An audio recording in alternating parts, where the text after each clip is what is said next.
সমস্ত বৃদ্ধ বৃদ্ধাদের জন্য মোবাইল ভ্যানের ব্যবস্থা করে দেওয়া হোক, তেমনটাই বলেছেন প্রদেশ কংগ্রেস সভাপতি। এছাড়াও তিনি বলেছেন নির্বাচন কমিশনকে আরো বিশেষভাবে নজর দিতে হবে। কি বলেছেন প্রদেশ কংগ্রেস সভাপতি, শুনুন। নির্বাচন আধিকারিক যারা আছেন এবং নির্বাচন কমিশনের কাছে প্রদেশ কংগ্রেসের থেকে একটাই আবেদন, অ্যাম্বুলেন্স নিয়ে যেখানে শুনানি কেন্দ্রে পৌঁছচ্ছেন এটা সঠিক সিদ্ধান্ত নয়।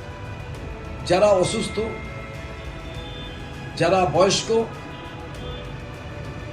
তাদের কাছে যাতে মোবাইল ভ্যান পৌঁছয় এবং আধিকারিকরা পৌঁছন, সেখানে গিয়ে যাতে হিয়ারিং হয়, এটা দেখা জরুরি।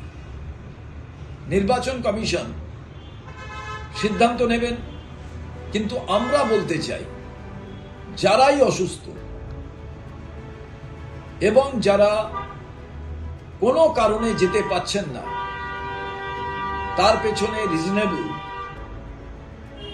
যুক্তি আছে, সেটাকেই মান্যতা দিয়ে নির্বাচন কমিশনের সেখানেই শুনানির জন্য যাওয়া প্রয়োজন। আমরা শুনতে পাচ্ছি 85 বছর বয়সের ঊর্ধ্বে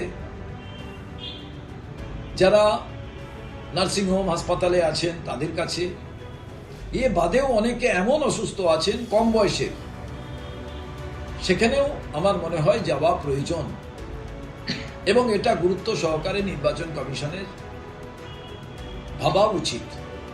ইতিমধ্যেই নির্বাচন কমিশনের কাছে লিখিতভাবে এই আবেদন আমরা করেছি। এখন আমরা বলছি, অনেক বয়স্ক মানুষ আছেন যারা শারীরিক দিক থেকে সক্ষম, তারা যাবেন।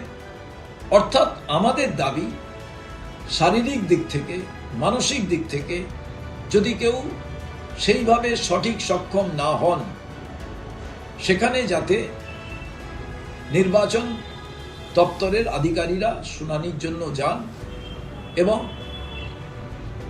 যারা এই দায়িত্ব পালন করবেন তারা মানবিকতার দিক থেকে বিষয়টিকে যাতে দেখেন।